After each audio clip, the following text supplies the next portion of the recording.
Akkam jirtan hordoftoota maatii chaanaalii Asxaachuu hundaafuu. Har'a akkuma beekamu Oktoobarii 5 TV lootariin bara 2024 Ameerikaa eegalee jira. Sanuma ilaalchisuudhaan yeroo baay'ee namoonni adda addaa ni guutaa. Wanni TV lootariin kun hin milkoofneef guyyaa bara dhaloota isaa akkaan guutuu dhabuudha. Maaliif jennaan wanti foormiin DV lootarichaa akka Awurooppaatti kan barbaadu saniifuu bara dhaloota Itoophiyaa akkamitti akka karaa Awurooppaatti jijjiirree guunnaa maaliini hanjuu waliin ilaala viidiyoo gabaabaa tokko. Egaa akkuma beekamu viidiyoo kana ilaaluun dura warri maatii yuutuubii keenyaan ta'in subscribe godhuudhaan godhuudhaan nu eegalaa jenna. Walumaan haa itti seennu jalqaba ni banannaa biroozarii barbaannu. Biroozarii erga bananneen boodatti kaalendar konvertarii jira jechuudha. Bara dhaloota keenya kan Itoophiyaa gara Awurooppaatti jijjiiruudhaan kan sirrii guyyaa baraa fi ji'a keessa dhalanne nuuf konverti godhuudhaan kaalendar konvertarii inni itti barreessinee sarchi goonaa jechuudha.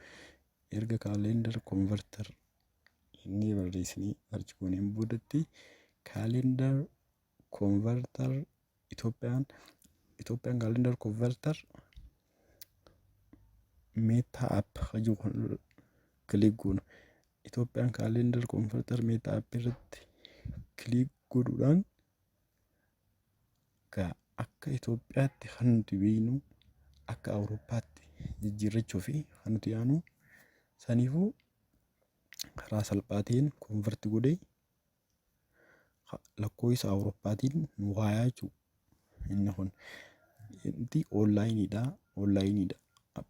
Wantichi kan dalagu saniifuu amma asirra dhufnaa Itoophiyaan kaalendar konvertar jedhanii amma fakkeenyaaf namni tokko ji'a sanii keessa dhalata yoo inni ji'a sanii san keessa ji'a kurnaffaa akka Itoophiyaatti kun kaa'amu. Maaliif akka Awurooppaa waan hin beekneef guyyaa 17 dhalatee jenna.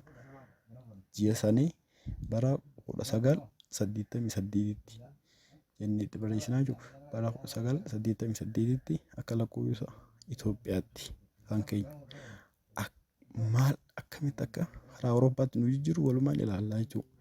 Azaa konverteenna konverti erga inni boodatti maal godha Monday June 24 1996 kan jiru kan bara dhaloota keenya akka Awurooppaatti nu waa'ee jira jechuudha. Konverti nu godhee jira jechuudha. Yoo feete sagaleen dhaguu dandeessaa.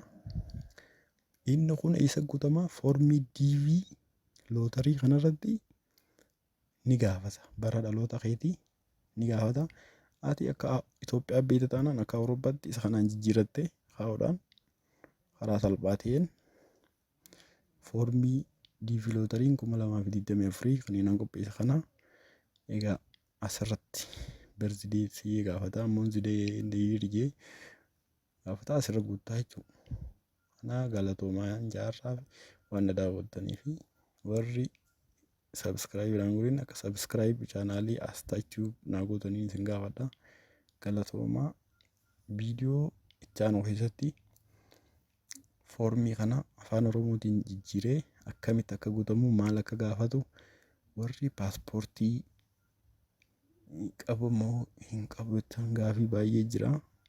Paaspoortii dirqamaa miti. Paaspoortii barbaachisuusaa warri paaspoortii barbaachisus ni danda'ama. Waliin ilaalaa viidiyoo bareedaa yeroo itti aanutti eeggadhaan isiniin jira. Kanarraa kanumaa galatoomaa.